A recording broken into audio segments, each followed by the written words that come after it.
आपका advance series के इस 8वें लेक्चर में। पिछले क्लास में आप लोग को 4 क्वेश्चन होमवर्क में दिया गया था, ठीक है। पहला क्वेश्चन तो आसान सा था, जिसमें एक सवाल था कि ये एक हेमिस्फीयर है और इस हेमिस्फीयर पे एक ब्लॉक रखा हुआ है यहां पे।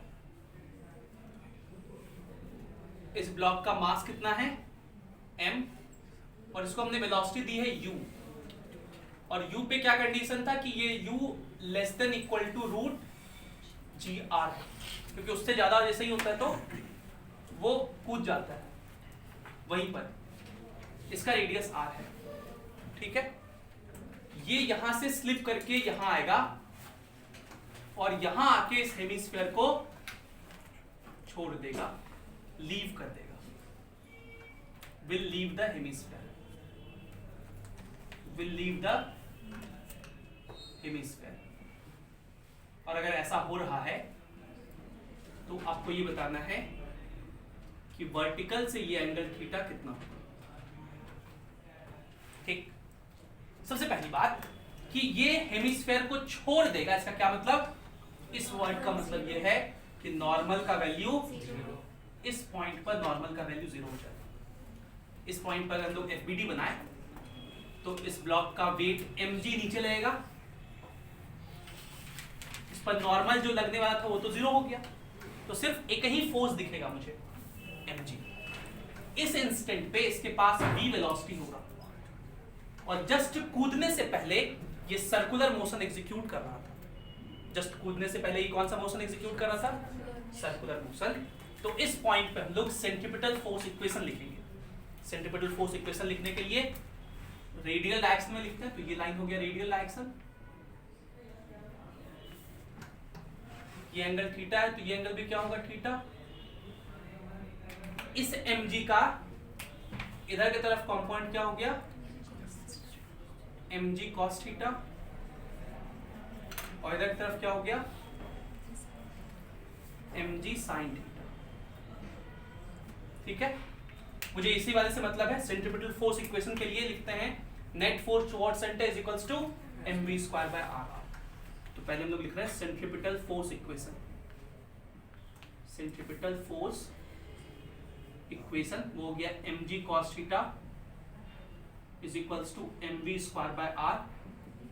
तो mm कटा, v स्क्वायर का वैल्यू हो गया gr cos थीटा। ये पहला इक्वेशन हो गया। दूसरा, ये यहां से चलना शुरू किया था तो हम लोग इस पॉइंट को A कहें और इस पॉइंट को B कहें, तो A और B के बीच हम लोग एनर्जी कंजर्वेशन लिखेंगे। अगर हम लोग बात करें तो यहां पर एक ही फोर्स लग रहा है, non conservative normal. 3 non conservative force होते हैं, नॉर्मल, टेंशन, फ्रिक्शन। तो टेंशन और फ्रिक्शन तो लग नहीं रहा क्योंकि ये जो हेमिस्फीयर था वो क्या था? स्मूथ था, और नॉर्मल की वजह से वर्क नहीं होगी क्योंकि वो सरफेस के परपेंडिकुलर लग रहा है, मोशन के परपेंडिकुलर है, कोई वर्क नहीं होगा। तो A और B पॉइंट पर मैकेनिकल एनर्जी कंजर्व रहेगा। तो हम लोग A और B पॉइंट पे मैकेनिकल एनर्जी कंजर्वेशन थ्योरम लगाएंगे। तो MECT at A and D कैसे लगाएंगे? तो लिखेंगे kinetic energy at A plus potential energy at A is equals to kinetic energy at B plus potential energy at B। A पे kinetic energy देखिए कितना है, बोलिए, हाफ mv स्क्वायर। आप लोगों को फिर आज एनर्जी नहीं है। काइनेटिक एनर्जी कितना है? Half mv square.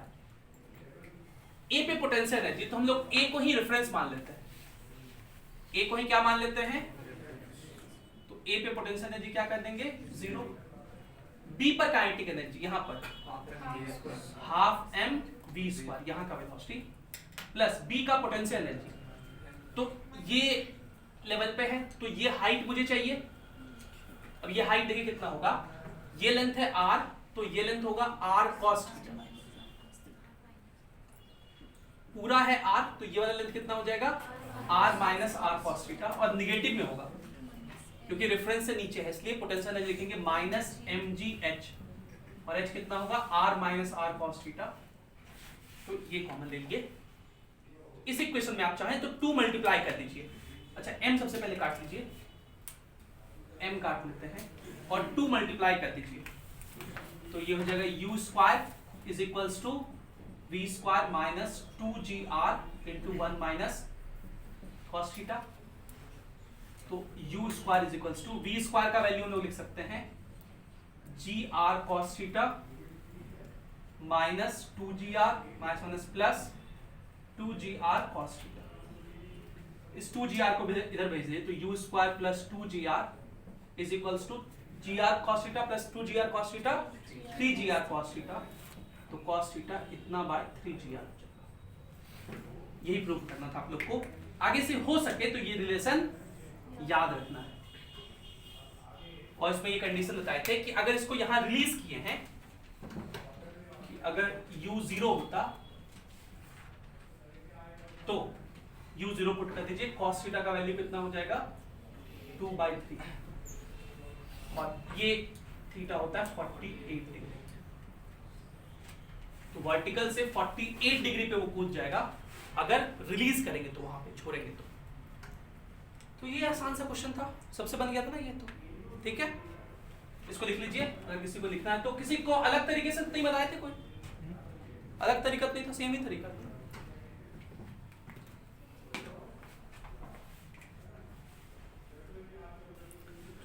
चलिए अगला सवाल हम लोग जो HCV का मैंने आपको दिया था वो सवाल करते हैं। ये सवाल HCV का था। इस सवाल में ऐसा था कि ये सीलिंग है, एक धागा यहां बंधा हुआ है और ये एक पार्टिकल है। इस पार्टिकल को वेलोसिटी दिए थे v0 और पूछा है कि ये v0 कितना होगा अगर इस धागे का लेंथ l है।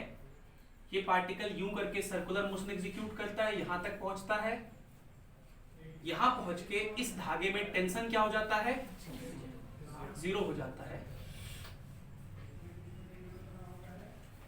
पूरा ही लाइन बनाते हैं, इस धागे में टेंशन क्या हो जाता है 0। इस इंस्टेंट पे इसका वेलोसिटी इस रेडियली मतलब टेंजेंशियली होगा, मतलब इस एंगल के 90 डिग्री पे की वेलोसिटी होगी। कुछ और होगा, यहाँ पे v0 था और ये फिर यूं करके प्रोजेक्टाइल पाथ में चलता है और जाकर यहाँ गिर जाता है। ये कंडीशन है, आपको बताना है v0 की वैल्यू क्या होगी। अच्छे से मेहनत करना पड़ेगा इस सवाल में। ठीक है, सबसे पहला काम, जब ये पार्टिकल यहां पहुंचेगा इस इंस्टेंट पे इसका वेट mg नीचे लगेगा और तो कोई फोर्स लगेगा नहीं।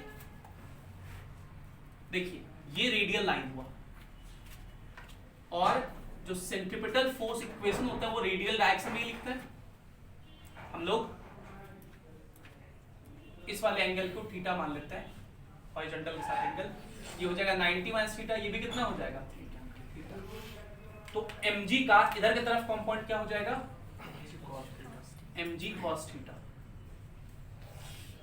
ठीक है, तो इस पॉइंट पर अगर सेंट्रीपिटल फोर्स इक्वेशन लिखें, सेंट्रीपिटल फोर्स इक्वेशन, तो क्या कहेंगे सेंटर की तरफ फोर्स कितना हो गया mg cos theta is equals to mv square by l।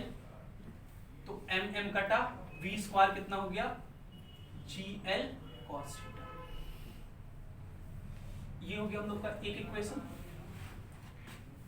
दूसरा इक्वेशन हम लोग यहां और यहां एनर्जी कंजर्वेशन का लिखेंगे। इस पॉइंट का नाम मैं A दे देता हूं, इस पॉइंट का नाम B दे देता हूं। ये वर्टिकल सर्कल क्वेश्चन है, इसमें टेंशन तो वर्क करता नहीं है, तो मैकेनिकल एनर्जी कंजर्व करता है। तो हम लोग लिखेंगे mechanical energy conservation theorem at A and B। A और B पर mechanical energy conservation theorem. Mechanical energy conservation theorem का मतलब kinetic energy at A plus potential energy at A is equals to kinetic energy at B plus potential energy at B। हम लोग इसी को reference मान लेते हैं। तो A पर काइनेटिक एनर्जी क्या लिखोगे half m v0 square, A पे potential energy 0, kinetic energy at B half m v square और पोटेंशियल एनर्जी एट B इसका हाइट। तो देखिए पहले ये वाला हाइट लिख लेते हैं, ये लेंथ L है तो ये वाला लेंथ कितना होगा और ये लेंथ L sin थीटा। तो ये हाइट कितना हो जाएगा mgh, तो h होगा L plus L cos theta. देखिए यहां पर हम लोग v स्क्वायर का वैल्यू लिख देते हैं, m तो सब जगह से कट जाएगा, 2 से मल्टीप्लाई भी कर दो, तो v nought square is equals to v square, इसका वैल्यू क्या हो जाएगा gl cos theta plus m तो खत्म हो चुका था, 2gl into 1 plus cos theta. ये हम लोग का एक इक्वेशन हो गया, जिसका इस्तेमाल हम लोग आगे चल के करेंगे। ये हम लोग का दूसरा इक्वेशन हो गया, ठीक है। अब आगे चलते हैं, यहां से यहां तक ये प्रोजेक्टाइल पाथ पे चला है, यहां से यहां तक ये कैसा पाथ पे चला है, इसका डिस्प्लेसमेंट अगर पूछा जाए तो आप कहेंगे ये है डिस्प्लेसमेंट। डिस्प्लेसमेंट का हॉरिजॉन्टल कंपोनेंट कितना है L sin theta, vertical component इस जो इनिशियल वेलोसिटी है v यहां पर प्रोजेक्टाइल के लिए, इसका हॉरिजॉन्टल कंपोनेंट कितना है v cos थीटा, और vertical component v sin theta. तो जरा इक्वेशन लिखिए आप प्रोजेक्टाइल के लिए, for projectile motion, for projectile motion लोग इक्वेशन लिख रहे हैं। इधर की तरफ लिखिए पहले, s is equals to ut plus half at square horizontal में। हॉरिजॉन्टल में तो कोई एक्सलेशन होता नहीं है, तो ये हाफ at स्क्वायर वाला टर्म क्या हो गया 0। हॉरिजॉन्टल डिस्प्लेसमेंट कितना है इसका L sin थीटा, और वेलोसिटी हॉरिजॉन्टल में कितना है इनटू t, तो यहां से t निकल जाएगा L sin थीटा बाय, ये तीसरा इक्वेशन हो गया। 4 इक्वेशन है इसमें, 4 इक्वेशन, चारों इक्वेशन को अच्छे से सॉल्व कर लेना है। चौथा इक्वेशन, यहां से यहां पे s is equals to ut plus half at square vertical में, तो s is equals to ut plus half at square vertical में। मैं इसके कवरेज से बाहर तो नहीं जा रहा, तो डिस्प्लेसमेंट नीचे की तरफ कितना है L cos theta, initial velocity नीचे की तरफ तो minus p sin theta, into t की वैल्यू आप रख दीजिए L sin theta by v cos theta, plus half acceleration नीचे की तरफ तो g होता है इनटू t स्क्वायर, इसका square L square sin square theta upon v square cos square theta. थोड़ा सा मेहनत करना है हम लोग को यहाँ पे, बस थोड़ा सा, ज्यादा नहीं करना है। L जो है कटेगा ना, ये L यहाँ भी है, L यहाँ भी है, और एक L यहाँ भी है, कट गया। इस वाले V से ये वाला V कट जाएगा। तो अगर मैं आपको दिखाऊं, ये लिखा हुआ है cos theta is equals to, यहाँ लिखा हुआ है minus sine square theta by cos theta, plus यहां लिखा हुआ है देखिए GL sin square theta, GL sin square theta by 2 V square. देखिए V स्क्वायर हम लोग को पता है कितना, GL cos theta into cos square theta, ठीक है। तो आप देखो ये जो GL है इससे ये GL निपट लेगा, ठीक है। यहां तक कोई दिक्कत हो रहा है क्या? अगर मैं इस पूरे इक्वेशन में cos थीटा मल्टीप्लाई कर दूं तो ये बन जाएगा cos स्क्वायर थीटा, ये बन जाएगा माइनस साइन स्क्वायर थीटा, और अगर मैं इसमें cos मल्टीप्लाई करूंगा तो ये वाला cos निपट गया, बचा क्या 1/2, और ये sine square theta by cos square theta tan square theta.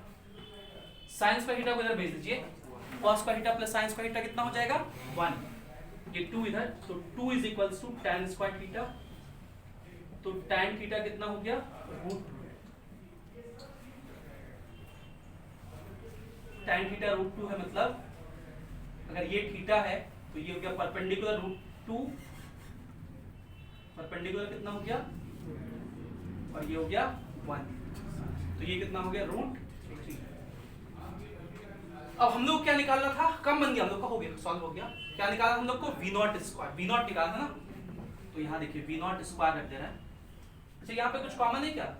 GL common है इसमें, तो GL आप कॉमन ले लो पहले, क्या बचेगा और cos theta plus 2 plus cos theta, मतलब 2 cos थीटा, तो 2 प्लस 3 cos थीटा लिख दें, 3 cos थीटा, और cos थीटा का वैल्यू यहाँ से क्या लिख सकते हैं 1/√3, तो ये √3 से 3 बार में कट जाएगा, बात हो गया वी नॉट कितना हो गया GL 2 प्लस √3 का होल पावर। अब बताओ कुछ लोग कहाँ अटक गए थे? ट्रिगो देखो देख के इसमें अटक जाते बहुत लोग, हम भी पहले अटक जाते थे, ठीक है, लेकिन अब मेरे को ध्यान में कैलकुलेशन में कि अटकना नहीं है, इसमें बहुत ज्यादा एलसीएम लेके cos क्यूब थीटा नहीं ला देना है, तो वो ध्यान में हम यहाँ सॉल्व करते वक्त याद रहता है हमको कि ये cos थीटा और बगल में sin स्क्वायर थीटा में cos दिख रहा है, मुझे किसी तरह ये cos इधर भेज करके cos स्क्वायर थीटा चाहिए ताकि मैं इसको लाके प्लस कर दूं, तो इसलिए मैंने cos थीटा मल्टीप्लाई कर दिया। ये बात एक ध्यान रखना है, इसमें नहीं तो अटक जाओगे, बहुत ज्यादा ट्रिगो सॉल्व करने लगोगे, ठीक है। ये एक बहुत अच्छा सवाल है, vertical circle work for energy का, प्रोजेक्टाइल मोशन भी इसमें इन्वॉल्व हो जाता है समग्र अध्ययन में, ठीक है। इसको लिखिए, फिर हम लोग आज SS क्रोटोव के 2 क्वेश्चन आपको दिए गए थे, 2 और नए 4 क्वेश्चंस का सीरीज करेंगे, इसको लिखिए।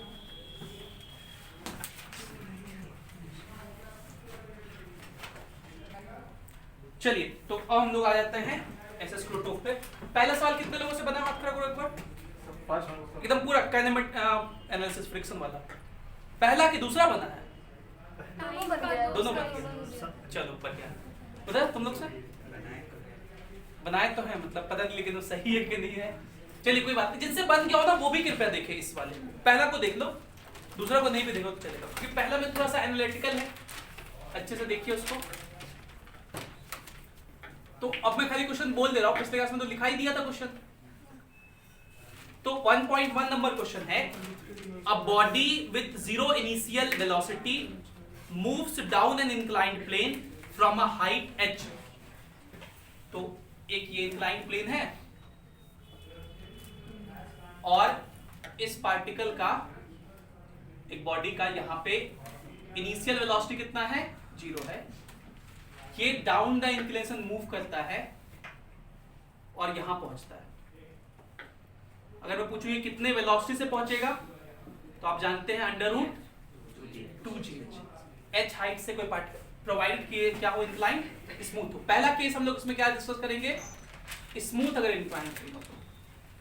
और अगर आपसे पूछा जाए कि यहां से यहां तक आने में कितना वक्त लगेगा, समय लगेगा, तो आप इक्वेशन यूज कर सकते हो, S = ut plus half AT² नीचे की तरफ, ठीक है। तो S तो जितना है उतना ही रहेगा, ut 0 हो जाएगा, हाफ नीचे की तरफ एक्शन कितना होता है g sin theta into t², तो 2s/g sin थीटा का रूट। इतना टाइम लगेगा आने में, इसको डिसेंड कहते हैं, ये टाइम ऑफ डिसेंड होगा। अब कह रहा है कि अब क्या किया हम लोग, इस इंक्लाइंड प्लेन पर इस ब्लॉक को ऊपर की तरफ थ्रो किए विथ सच अ वेलोसिटी कि ये यहीं जाके रुक जाए, विथ सच अ वेलोसिटी कि ये यहीं जाके रुक जाए। आप मुझे ये बताओ कि ये वेलोसिटी कितना हो कि वो वहीं जाके रुके। तो अगर ये स्मूथ इंक्लाइंड प्लेन होगा, अगर ये स्मूथ इंक्लाइंड प्लेन होगा, तो ये वेलोसिटी √2gh ही होना चाहिए। मैं प्रूफ करके आपको दिखा देता हूं, आप वर्क एनर्जी थ्योरम का इस्तेमाल कर सकते हैं या फिर काइनेमेटिक्स का भी सिंपल इस्तेमाल कर सकते हैं। काइनेमेटिक्स का इस्तेमाल करके दिखाते हैं, ये हाइट h है, ये एंगल थीटा है, काइनेमेटिक्स के हेल्प से पहले दिखाते हैं। ये वेलोसिटी मान लीजिए v है, ये इनिशियल वेलोसिटी है, फाइनल वेलोसिटी क्या हो गया 0, तो v² = u², ये हम लोग को निकालना है, प्लस 2 एक्सेलरेशन कितना है -g sin थीटा, नीचे की तरफ लग रहा है एक्सेलरेशन ना, तो इसलिए -g sin थीटा लिखे into s,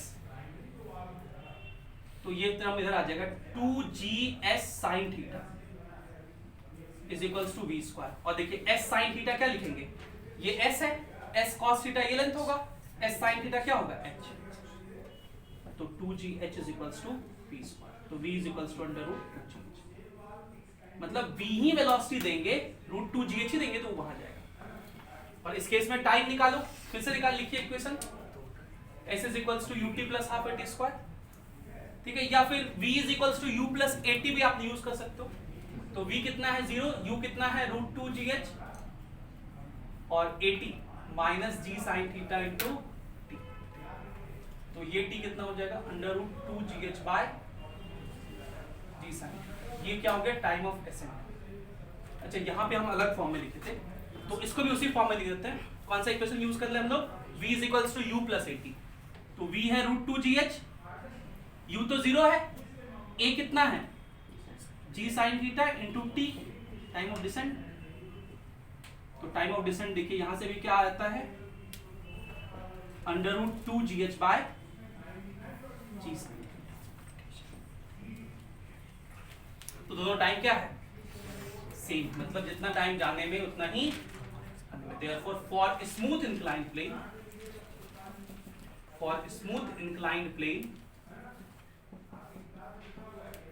time of ascent is equals to time of descent. अब फ्रिक्शन के लिए आप लोग कर सकते हैं इसी तरह, इस फ्रिक्शन का, इसका इंक्लाइंड प्लेन का फ्रिक्शन कोएफिशिएंट खाली म्यू मान लो, ठीक है, तब करो ट्राई। फ्रिक्शन के लिए ट्राई कीजिए, देखिए क्या आता है, सेम नहीं आएगा, ठीक है, सेम नहीं आएगा, ट्राई करो आ जाएगा।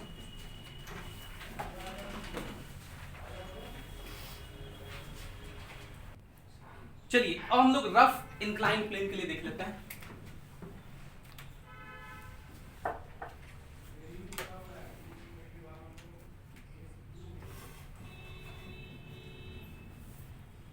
रफ इंक्लाइन प्लेन के लिए देख लेते हैं। देखिए मान लीजिए ये एक रफ इंक्लाइंड प्लेन है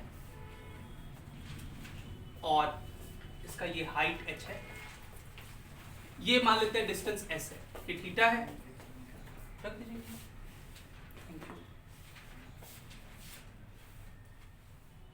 क्या चाहिए,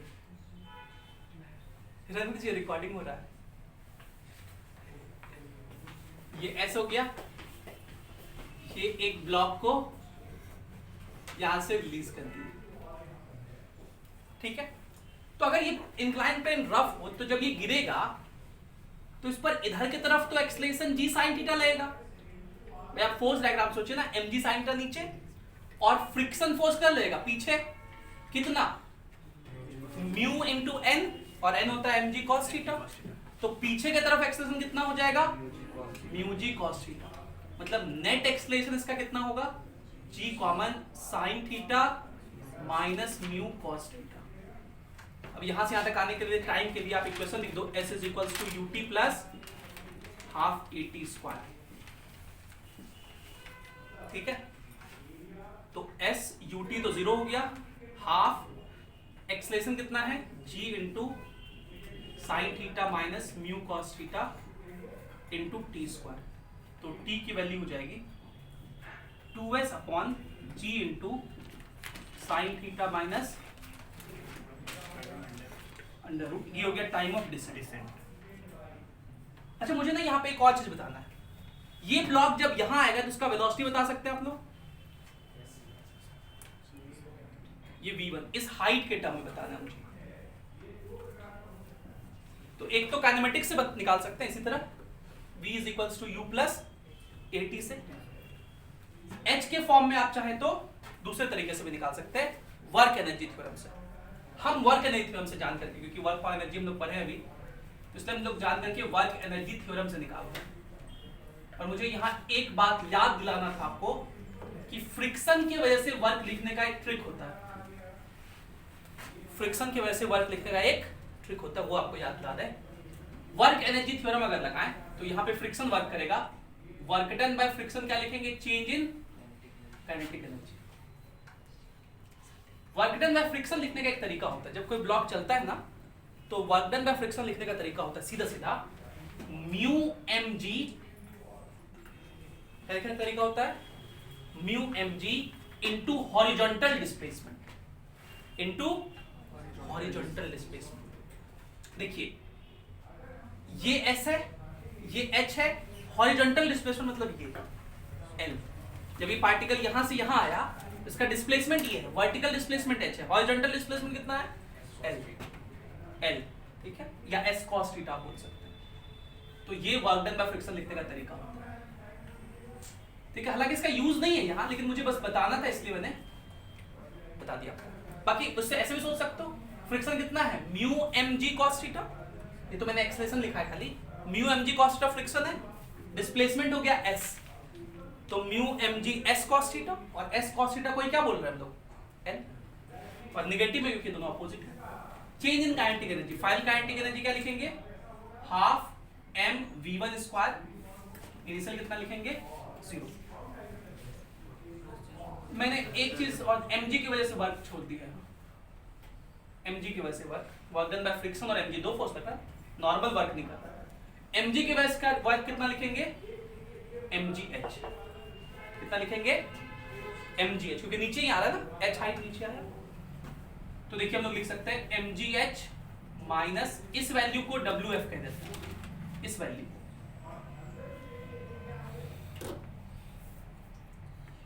यार है, पूरे ही वैल्यू को wf कह देते हैं, पूरे ही वैल्यू कह देते हैं। तो mgh नहीं ठीक है, यही वाले कह रहे हैं wf से, सिर्फ मैग्नीट्यूड वाइज, तब समझने में ज्यादा आसानी होगा। Minus wf is equals to half m, या कहीं क्यों रहे, डायरेक्ट लिख ही देते ना, म्यू mgl, ठीक है, ये हो गया हाफ m v1 स्क्वायर। पिछले केस में हमने ये डिस्कस किया कि जब ये यहां से यहां आया तो उसका वेलोसिटी v1 था, v1 से यहां पहुंचा जो कि था √2gh, वापस पहुंचाने के लिए उतना ही वेलोसिटी देना पड़ा था √2gh। क्या इस केस में वापस पहुंचाने के लिए v1 स्पीड ही देना पड़ेगा, या उससे ज्यादा देना पड़ेगा, या उससे कम देना पड़ेगा, ज्यादा, ये बताना है। तो अब मान लेते हैं इसको v2 देना पड़ेगा, कितना देना पड़ेगा v2, ये जो यहां जाएगा, यहां पहुंच के इसकी वेलोसिटी क्या हो जाएगी 0। फिर से वर्क एनर्जी थ्योरम लिखिए, वर्क डन बाय फ्रिक्शन और mg is equals to change in kinetic energy. Friction की वजह से वर्क अभी भी कितना minus mu mg l, horizontal displacement तो l ही है, mg के वजह से वर्क इस बार माइनस mgh होगा, कितना होगा माइनस mgh। क्यों, क्योंकि ये पार्टिकल ऊपर जा रहा है, ये हाइट h है, mg तो नीचे लग रहा है। Change in kinetic energy, final kinetic energy 0 minus initial kinetic energy half m v2 square. देखिए माइनस माइनस सब जगह से कट जाएगा, और इस म्यू mgl को मैंने wf लिखा है, ठीक है, तो ये लिखा हुआ है wf plus mgh is equals to half m v2 square. आप अगर दोनों इक्वेशन को कंपेयर करो तो हाफ के जगह हाफ है, m के जगह m है, यहाँ v1 में यहाँ माइनस है और v2 में यहाँ प्लस है। ऑब्वियस बात है v2 क्या है v1 से ज्यादा है। एक सवाल ये भी पूछा जा सकता था, इसलिए मैंने बता दिया, या v1 और v2 का रेशियो पूछा जा सकता था, ठीक है, तो उस तरह से भी क्वेश्चन पूछे जा सकते थे। अब निकालते हैं कि यहां से यहां जब गया तो टाइम कितना लगेगा। तो टाइम निकालना तो आसान है, इसका एक्सेलरेशन नीचे की तरफ होगा, एक तो g sin थीटा और इस बारी फ्रिक्शन भी इधर ही लगेगा mu G cos theta, mu G cos theta. तो आप इक्वेशन लिख दो, कौन सा से कम मेहनत से आंसर आ जाएगा, v is equals to u plus 80 से दो इक्वेशन तो लिखना ही पड़ेगा। चलो लिखते हैं, v is equals to u plus 80 पहले लिख लेते हैं। ये जब पिछले केस में किसके फॉर्म में निकाले थे, s के फॉर्म में, तो s के फॉर्म में चलिए। तो यहां से यहां तक पहले ये इक्वेशन लिख लीजिए, v is equals to u plus 80।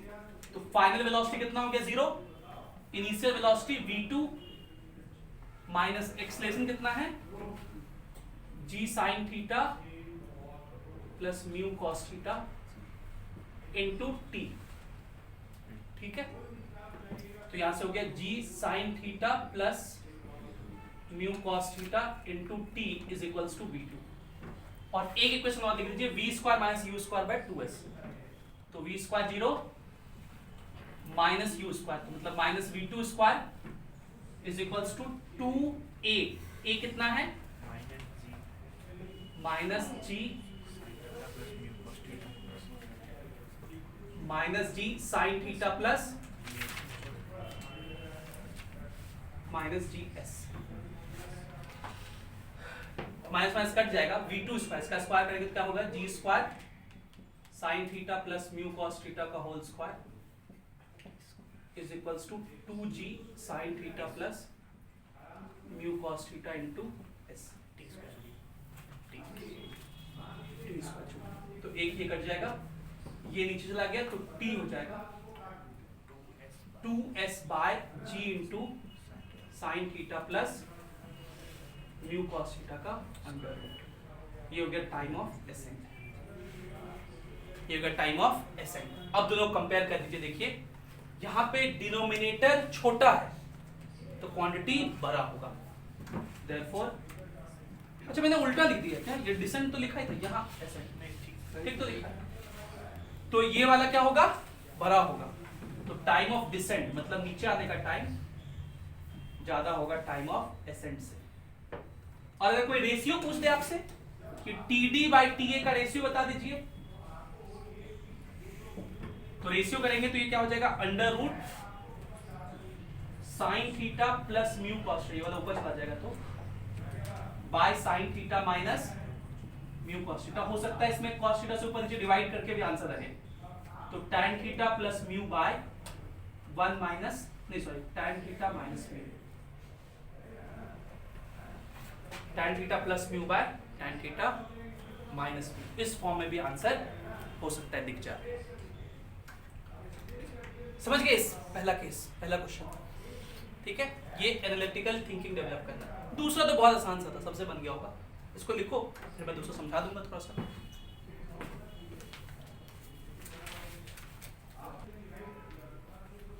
एक सेकंड दे दो तो 1.2 कर लें। 1.2 नंबर सवाल था कि at a distance L is equals to 400 metre from a traffic light.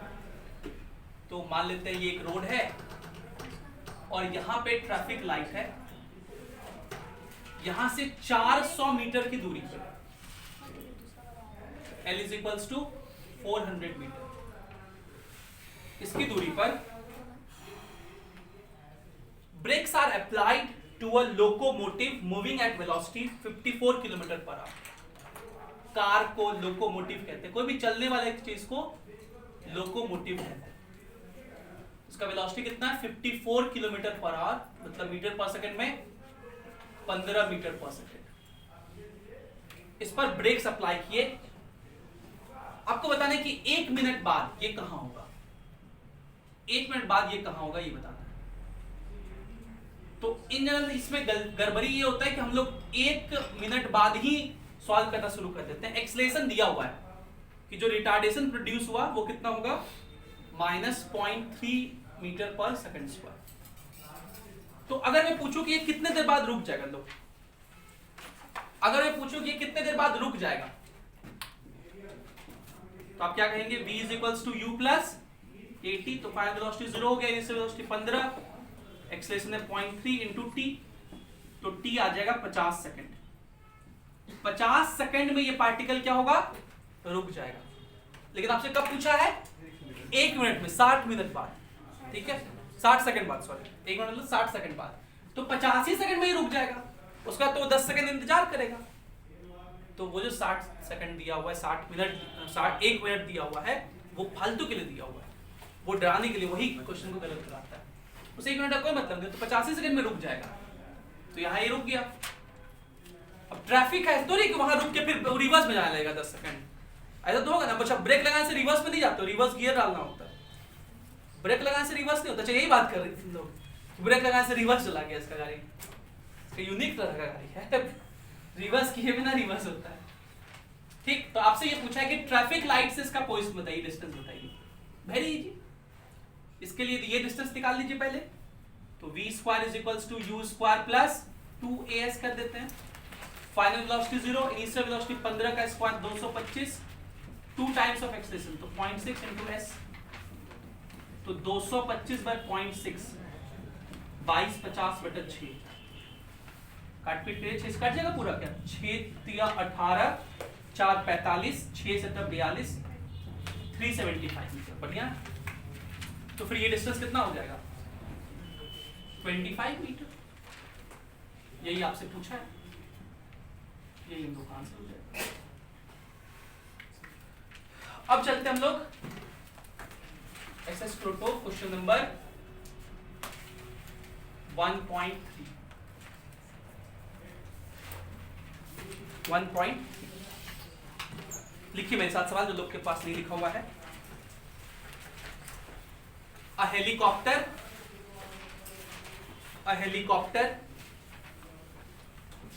takes off along the vertical with an acceleration 3 meter per second square। तो मैं कीवर्ड्स यहां पे लिख दे रहा हूं। एक हेलीकॉप्टर है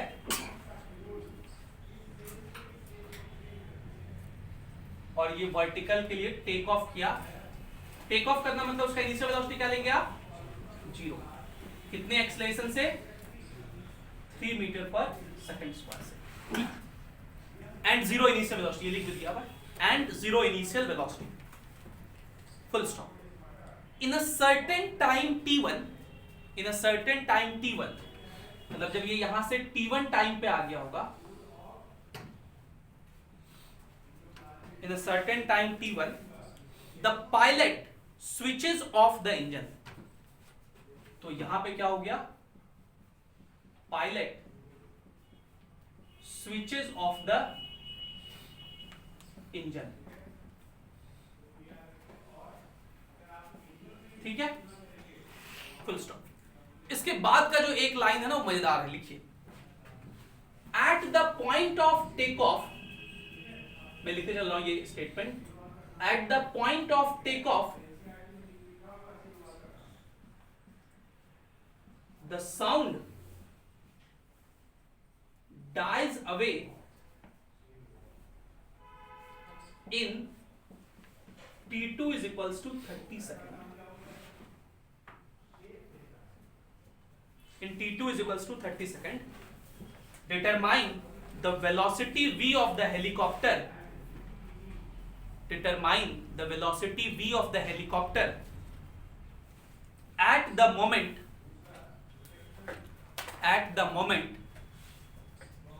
determine velocity v of the helicopter at the moment when its engine is switched off। मतलब इस मोमेंट पे इसका v कितना होगा ये बताना है। ठीक है, at the moment when its engine is switched off, comma, assuming that velocity of sound is 320 meter per second। और आपको इसमें क्या लेना है, वेलोसिटी ऑफ साउंड कितना लेना है, 320 मीटर पर सेकंड।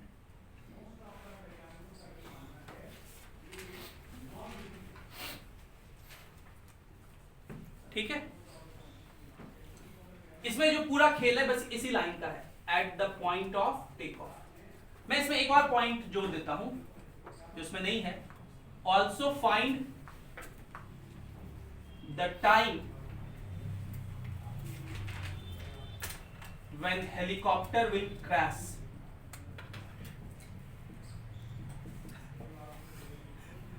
हवा में इंजन बंद कर दोगे तो वो कुछ देर बाद तो गिरेगा, तो कितने देर बाद वो गिर जाएगा, ये भी निकाल दीजिए भाई। साथ ही साथ फ्री फॉल का ये सवाल भी हो जाएगा। चलिए 3 मिनट का समय है, ट्राई कीजिए। हो गया, नहीं हो सकता। चलिए इस पे आते हैं। देखिए इसमें देखो मेन जो पॉइंट है ना ये है, at the point of take off, मतलब जहां पे टेक ऑफ हो रहा था वहां पे मान लो एक आदमी था जो कि ये सब देख रहा है, सुन रहा है, तो हेलीकॉप्टर का आवाज उसको सुनाई पड़ रहा होगा। तो जैसे ही इंजन यहां स्टार्ट हुआ होगा तो उसको आवाज इंजन का सुनाई पड़ रहा होगा। सुनते सुनते सुनते सुनते सुनते T1 जब ये यहां पे गया होगा इंजन, तो तब तक भी इसको आवाज मिला होगा।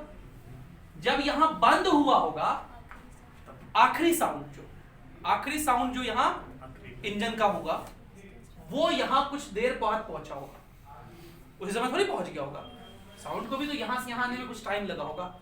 जो आखिरी जब इंजन ऑफ हुआ होगा, आखिरी साउंड प्रोड्यूस करके मोटर जो उसका बंद हुआ होगा, आखिरी साउंड पहुंच के उसको यहाँ से यहाँ पहुंचने में भी समय लगा होगा। तो ये क्वेश्चन कह रहा है कि the sound dies away in t is equals to 30 second. मतलब इसको वो आखिरी साउंड कब सुनाई पड़ा? t2 30 सेकेंड पर। इसका क्या मतलब कि t1 तक तो इंजन का ही रहा था। t1 पर जब इंजन बंद हुआ उस समय जो आखिरी साउंड हुआ होगा उसको यहां तक आने में कितना समय लगा? मतलब 30 माइनस t1। समझ पा रहे आप? जो लास्ट साउंड है उसको यहां से यहां तक आने में कितना समय लगा होगा? 30 माइनस t1। इस बात में किसी कोई दिक्कत है? The last sound travels for time 30 minus t1। और ये कितना डिस्टेंस ट्रेवल करता है? तो ये डिस्टेंस लोग निकाल सकते हैं। s is equals to ut plus half a t square से, तो ut तो 0 है, half into a into t1 square, और a तो दिया ही हुआ है 3, तो 3/2 t1 स्क्वायर। ये हो गया डिस्टेंस। और ये जो साउंड आ रहा है उसका स्पीड कितना है? 320 मीटर पर सेकेंड। साउंड जो होता है वो हमेशा यूनिफॉर्म मोशन में रहता है, वेव हमेशा यूनिफॉर्म मोशन फॉलो करता है। तो डिस्टेंस हो गया, स्पीड हो गया, टाइम, ये साउंड चला है। तो लिख दीजिए डिस्टेंस कितना? 3/2 t1 स्क्वायर। ये हो गया distance is equals to speed into time. तो ये हो गया टाइम इनटू स्पीड कितना है? 320। जरा क्रॉस मल्टीप्लाई कर दिए, 3t1 स्क्वायर, 2 इधर जाएगा तो देखो 640 गुना 30। देखिए अब से ये ऐसे ही रखना था, 640 t1 है ना, ये मल्टीप्लाई करने की जरूरत नहीं है हर चीज। ये 3t1 square plus 640 t1 minus 30 into 640 is equals to 0। तो t1 लिखेंगे minus 640 plus minus under root b square, मतलब 640 का स्क्वायर, माइनस 4 इंटू a है 3 इंटू c है माइनस में, तो माइनस प्लस c प्लस हो जाएगा 30 इंटू 640 बाई 2 है, मतलब 6, minus 640 plus minus under root. देखो 640 दोनों में है, 640 कॉमन ले लो पहले, यहाँ बचेगा 640 प्लस 4 तिया 12 12 36 360, 360 प्लस 640 1000। तो 1000 का एक जीरो या एक जीरो इसका उसको दे दो तो वो हो जाएगा 10,000, उसके भी रूट हो जाएंगे 100, और 64 का रूट 8, तो 800। और माइनस वाला तो नहीं लेंगे, प्लस वाला लेंगे। माइनस 640 प्लस 800 160 बटा 6 80/3 सेकंड, 80/3 सेकंड। और आपसे पूछा है इस समय इसका वेलोसिटी कितना होगा, तो v is equals to u plus 80 होता है, u0 at1 कर लो, a है 3 और t कितना 80/3 मीटर पर सेकंड, तो ये हो जाएगा 80 मीटर पर सेकंड।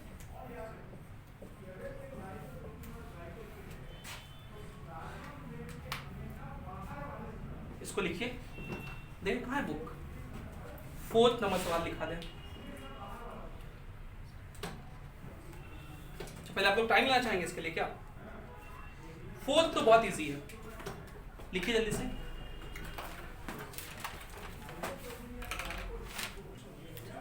तो अब हम लोग प्रॉब्लम 1.4 पे आ जाते हैं।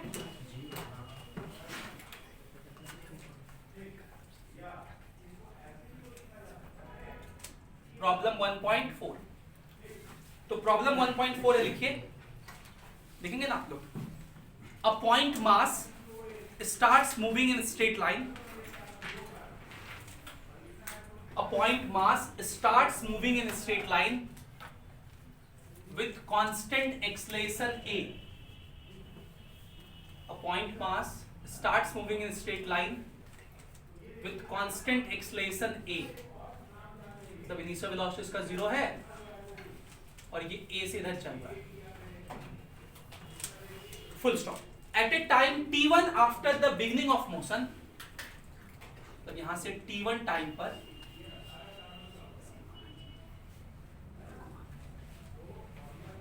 मतलब उस समय जब इसकी वेलोसिटी कितनी होगी, at1. At the time t1 after beginning the motion, comma, the acceleration changes sign remaining the same in magnitude. Acceleration changes sign remaining the same in magnitude. मतलब बेसिकली एक्सलेशन अब ऑपोजिट लगने लगा ये. तो क्या होगा, ये ब्लॉक इधर नहीं चलने लगेगा, ये क्या होगा, आगे जाएगा और कुछ देर बाद इसका वेलोसिटी क्या हो जाएगा, 0 हो जाएगा. और अभी भी एक्सलेशन a इधर ही लग रहा है. ठीक है. कह रहा है determine the time t from the beginning of motion. मतलब बिगिनिंग से टोटल टाइम बताइए. Determine the time t from the beginning of motion in which the point mass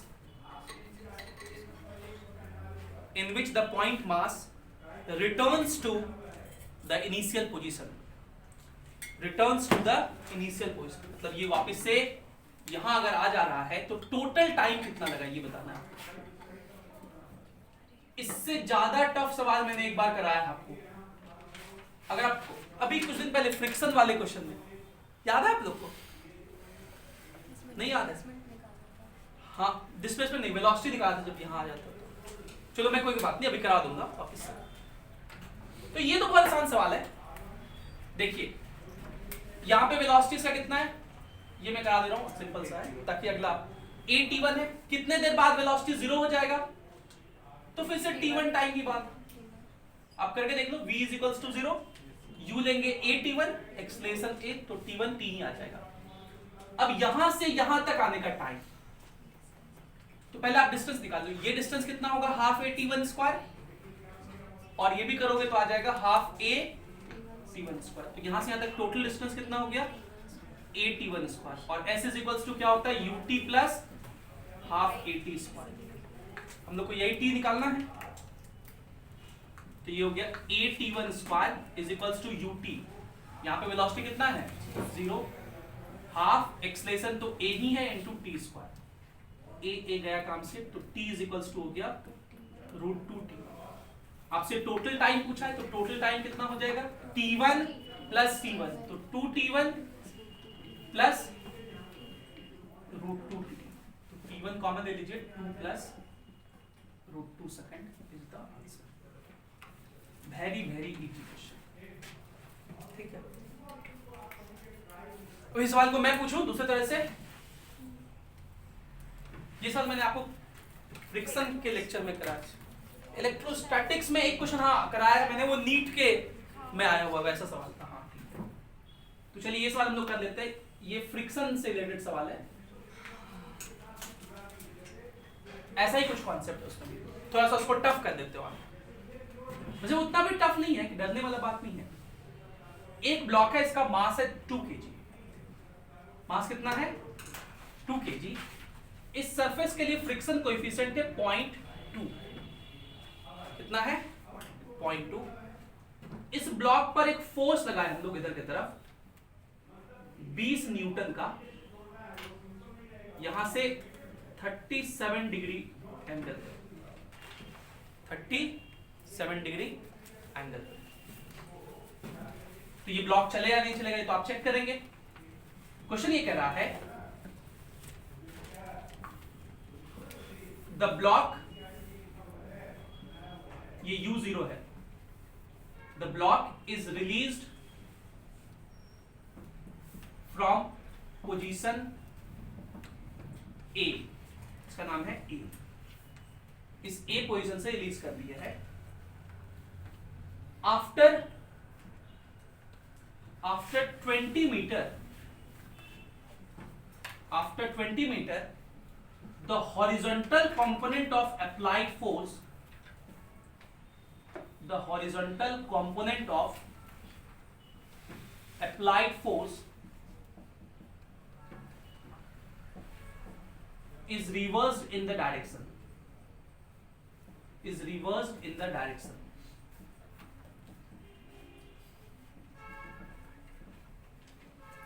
Find the speed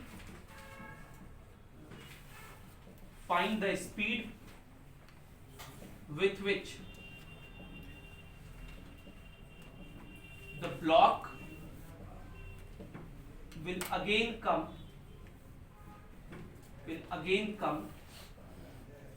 to A. ये सवाल है। 5-7 minute का समय है आपको। क्वेश्चन लिखिए अच्छे से, समझिए और सॉल्व कीजिए, आंसर कैसे निकालिए।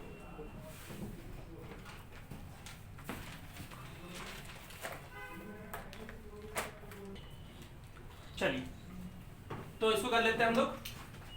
ये f के दो कंपोनेंट होंगे, इधर की तरफ हो गया f cos 37, 20 cos 37, cos 37 4/5 ना, तो 16 न्यूटन हो जाएगा।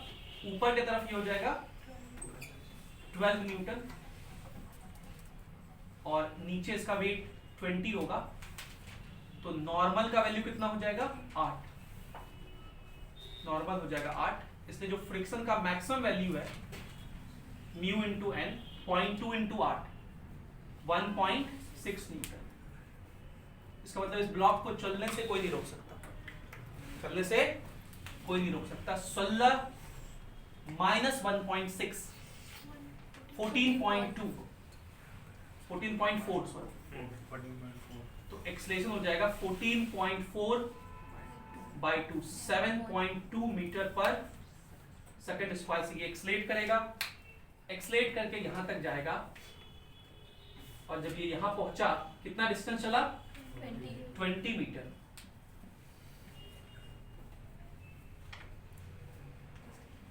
तो 20 मीटर पहुंच के इसका वेलोसिटी कितना होगा वो निकाल लेते हैं हम लोग। इक्वेशन लिख लेते हैं v square is equals to u square plus 2as। तो v square is equals to u square तो 0 हो गया, एक्सेलरेशन कितना हो गया 7.2, s की वैल्यू 20, तो v हो गया 72 दूनी 144। कुछ गलत किया क्या? ठीक है ना, तो 72 दूनी 144 गुना 2, ये v स्क्वायर हो गया, तो v हो गया 12√2 मीटर पर सेकंड। ठीक है, ये वेलोसिटी से यहां चल रहा है 12√2 मीटर पर सेकंड से। और कह रहा है कि अब क्या किया हम लोग, हॉरिजॉन्टल कंपोनेंट को रिवर्स कर दिया, मतलब ये फोर्स अब इधर जाएगा 16। फ्रिक्शन कहेगा मैं क्या करूं भाई, मैं किधर लगूं, तो नहीं इसके अपोजिट नहीं, फ्रिक्शन तो मोशन के स्लाइडिंग के अपोजिट लगता है, तो ब्लॉक तो अभी उधर स्लाइड कर रहा है, फ्रिक्शन इधर ही लगेगा, अभी भी कितना 1.6। तो अब जो एक्सेलरेशन होगा वो रिटार्डेशन कहलाएगा, क्योंकि वो फोर्स नीचे इधर पीछे लग रहा है। 16 प्लस 1.6 17.6, उसका आधा 8.8 मीटर पर सेकंड स्क्वायर। इस एक्सेलरेशन को नेगेटिव कहेंगे और इसके बनिस्पत ये कुछ देर बाद वेलोसिटी घट के 0 हो जाएगा। कितना डिस्टेंस ट्रैवल करने के बाद ऐसा होगा, फिर से इक्वेशन लिखिए, v square 0 u square 144 into 2 v square minus 2 v square equals to u square plus 2 into a का वैल्यू माइनस 8.8 इंटू s, तो s कितना हो जाएगा 144 इंटू 2 बाय 17.6। तो कटेगा ये सब क्या, 2 से काटिए कितना बार में कट जाएगा 8.8, 4 से ये कट जाएगा 2.2 बार में, 8 से कट जाता तो 1.1, नहीं ये वाला 8 से कटेगा नहीं कटेगा। तो काहे बोल रहे थे भाई, 4 से 2.2 बार में, 4 से 36, तो कट तो रहा था 8 से, तो ये हो गया 18.180/11 मीटर, 180/11 मीटर। यहां पहुंच के इसकी वेलोसिटी क्या है 0। अभी भी ये वाला तो 16 न्यूटन लगेगा ही, अब 16 न्यूटन कहेगा, अब कहां जाओगे, पहले तो वेलोसिटी वैसे चल ली है, अब तो तुम्हारा वेलोसिटी क्या हो गया, और वेलोसिटी 0, तो फोर्स जिधर चाहे उधर पार्टिकल को ले जा सकता है। जैसे ही ये 16 न्यूटन को इधर ले जाना चाहेगा फ्रिक्शन कहेगा अच्छा मैं तो अब स्लिपिंग को अपोज करूंगा, इधर लग जाएगा। 1.6 न्यूटन एक्सेलरेशन, 16 माइनस 1.6 कितना 14.4, आधा तो 7.2 मीटर पर सेकंड स्क्वायर। तो अब ये यहां से यहां आएगा तो वेलोसिटी कितना होगा, तो फिर से लिखिए equation v square is equals to u square plus, तो u स्क्वायर तो 0 हो गया, v square is equals to 2 into acceleration कितना 7.2 इनटू डिस्टेंस कितना चलना है उसको वहां से यहां तक, तो 20 400 बाई प्लस ये 400 बाई 11 400 बाय 11। तो देखिए 400 में एक जीरो देके ये हो गया 144 इसका एक जीरो इसको दे दे तो 144 इंटू 40 बाय 11 का रूट, तो 144 का हो गया 12, 40 में 4 का ले लो तो 2 बचा रह गया रूट 10 बाय 11, तो 24 इंटू रूट 10 बाय 11। रोशनी गलत था तुम्हारा, ये आंसर हो जाएगा, इस वेलोसिटी से वापस यहाँ जाएगा, इजी पीजी जापानी जी। तो बस आज की कक्षा हम लोग यहीं पे समाप्त करते हैं। अगले क्लास में मैकेनिक्स पर ही, मैकेनिक्स में हम लोग वर्क पर एनर्जी तक कर लिए, अब आगे centre of mass, conservation of momentum principle, rotation, इनको मिला के जिसमें मेरी जितनी एक्सपर्टीज है उसके ऊपर और इस पे कुछ सवाल करेंगे 1-2 लेक्चर तक। फिर हम लोग जो एक इलेक्ट्रोस्टैटिक्स वाला उसमें वही करेंगे, वो भी हम लोग इसमें ऐड करेंगे और रोटेशन करते रहेंगे थोड़ा बहुत, बाकी करना से तो पढ़ा ही रहे। ठीक है, thank you for being with us, have a great day.